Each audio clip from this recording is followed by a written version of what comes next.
며칠째 날이 흐립니다. 저는 그냥 비가 쫙쫙 내리든지 아니면 화창하게 맑든지 하는 극단적인 날씨를 선호하는 경향이 있어요. 그래서 우중충하게 흐린 날이 연속되는 건 좀 싫어합니다. 딱 하나 좋은 점이라면 우중충한 날씨는 술 마시기 좋은 날씨죠.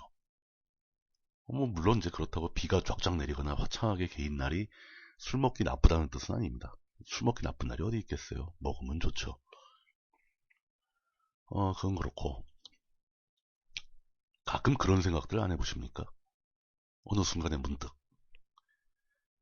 과연 내가 살아가는 방식이 이것밖에 없는가? 내가 지금 살아가고 있는 방식, 나에게 주어진 삶의 방식이 선택 불가한 유일한 해답인가? 하는 문제요. 다 비슷한 질문들이죠. 결혼은 과연 해야 하는가? 아이는 낳아야 하는가? 낳으면 며칠 낳아야 하는가? 뭐 이런 고민도 많이들 하게 되죠. 배우자나 아이들이야 그렇다 쳐도 부모님이나 형제 같은 가족들은 내가 선택한 게 아닙니다. 그냥 주어진 것 뿐입니다. 다행스럽게도 가족들과 사이가 좋다면 몰라도 만약 가족이나 친척들과 사이가 나빠지면 그것처럼 스트레스 받고 힘든 일도 없습니다.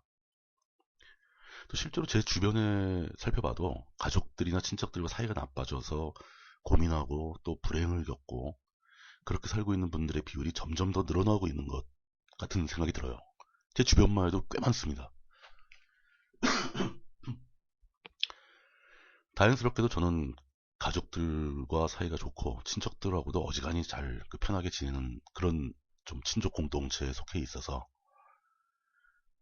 다행입니다. 이건 진짜 제가 잘한 게 아니라 운이 좋은 것 뿐이죠. 거기다가 배우자나 아이와도 사이가 좋은 편이에요. 이 부분은 제가 이제 살짝 노력이 들어갔긴 하지만 사실은 이제 그 마눌님의 공이 더 훨씬 크죠. 저보다. 언제나 그 문제에 대해서는 감사하게 생각을 합니다. 뭐 비록 이 내용을 항상 마눌님께서 들어보시기 때문에 하는 얘기는 아니에요, 결코. 그럼에도 불구하고 저 또한 가끔은 새로운 삶의 방식이 있을 수 있지 않은가라는 고민을 해보곤 합니다. 예를 들어 이런 거죠. 그러니까 뜻이 맞고 마음에 맞는 동료들과 모여서 사는 그런 동료들이 한 뭐 대여섯 명 정도 모여 사는 작은 공동체 생활이나 뭐 삶에 반드시 필요한 안전장치, 뭐 의료라든가 이런 게 다 확보된 상황에서 조용히 혼자 사는 삶은 어떨까라는 생각을 해봅니다. 물론 좀 외롭긴 하겠죠. 보통 그렇게 1인 가정들이 점점 늘어나고 있는데 어, 마음에 맞지도 않는 가족들과 부대끼면서 고통을 겪고 사는 것보다는 훨씬 더 좋다고 합니다. 거기에 그렇게 1인 가정들은 또 충분한 사교 활동의 시간이 늘어난다는 거죠. 자신과 전혀 다른 종류의 삶을 사는 사람들과 이렇게 친해지기 위해서 만나보고 이야기도 하고 그 중에 또 자기랑 뜻이 잘 통하는 사람을 찾기도 하고 그렇게 사회적 유대관계를 만들다 보면 더 재미있기도 할 겁니다. 사실상 전통적인 가족의 구성원으로 사는 삶에는 그게 직장 생활과 직장 생활엔 직업 생활도 포함되죠. 혼자 일하더라도 직장 생활과 가족 생활 그 두 가지 말고는 없잖아요. 자기 개인의 시간이 없다는 겁니다. 사실 그 안에 내 자신은 없어요. 직장의 구성원으로서의 나, 또 가족의 구성원으로서의 나밖에 없는 삶이라니 그러다 죽으면 뭐가 남는 거죠? 거의 더한 문제가 또 있습니다. 사실 가족관계는 농경사회의 유산일지도 모르는데요. 가족을 넘어 아예 씨족 공동체 사회가 농경사회의 전통이죠. 한 곳에 정착해 농사를 지으며 자손을 자꾸 늘려가고 그 자손의 노동력으로 땅을 개간해서 넓히고 그렇게 공동체의 영역이 확장되는 거죠. 공동체의 일원으로서 살아가는 삶의 방식입니다. 그때만 해도 남자들의 이제 근육의 힘이 강하니까 농사를 더 짓고 땅을 더 넓히고 거기서 나온 수확물로 부인과 아이들을 먹여 살리고 부인들은 또 남편을 도와 농사일을 하고 아이들을 기르고 아이들은 빨리 자라서 일꾼이 되어서 그 아버지가 하던 일을 그대로 반복하고 그렇게 되면은 그런 공동체 속에서는 혼자 산다는 것에 대한 관심은 있을 수가 없죠. 공동체로서 존재하는 거니까요.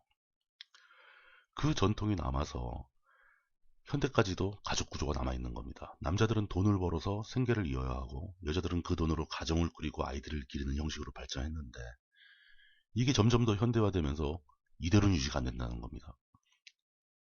경제적인 문제가 가장 크죠. 전통적인 가정의 형태를 유지하는 것은 불가능해졌고요. 80년대만 하더라도 사실 진짜 노동자는 당연히 남성일 것으로 간주되고 있었고 그에게 주어야 할 임금은 그 노동자 혼자 살 돈이 아니고 그와 함께 사는 가족들을 다 먹여 살릴 수 있는 돈을 줘야 하는 게 사회적 정의였어요. 하지만 시대가 바뀌면서 실질 임금은 지속적으로 하락하죠. 물가는 계속 올라가고 이제는 어지간한 평균적인 일자리를 가지고서는 나 이외에 가족을 부양하는 게 결코 쉽지 않습니다. 그래서 이제 맞벌이 부부도 나오고 뭐 이런 거죠. 이건 또 여성의 권리 향상과는 또 다른 문제입니다. 이 상황에서 가족을 유지하고 산다는 거 보편적인 사람들한테는 그리 쉬운 일이 아니게 된 거죠. 저야 뭐 이제 이미 9세대입니다. 결혼도 했고 꽤 오래됐어요. 결혼한 지도. 아이도 있고 심지어 아이도 다 컸어요. 뭐 저 수능 보면 다 큰 거죠 뭐. 그렇게 세상은 변해가고 있는 겁니다. 그렇다면은 과연 어떻게 변해야 하는가에 대한 고민은 9세대들도 같이 해봐야 됩니다. 물론 저도 해야 된다는 뜻이죠. 과연 여러분들은 어떤 생각을 하시는지 궁금하기도 합니다. 이 문제, 이거 바로 삶의 형태, 어떤 형식으로 살아야 하는가, 어떻게 살아야 하는가, 이 부분에 대한 많은 고민과 실험이 실제로 존재하고 있습니다. 이미 그런 실험을 하는 사람들이 많이 있어요. 이런 얘기는 이번뿐 아니라 두고두고 앞으로도 계속 더 해볼 생각입니다. 어떤 면에서는 사실 정치나 사회, 뭐 경제 이런 문제보다 이런 개인의 삶의 형태에 관한 문제가 더욱더 우리에게 절실할지도 모르죠. 어쨌거나 이 이야기는 계속 이어질 것 같습니다. 기대해 주세요. 2015년 11월 19일 물뚝 채널의 물뚝심성이었습니다. 감사합니다.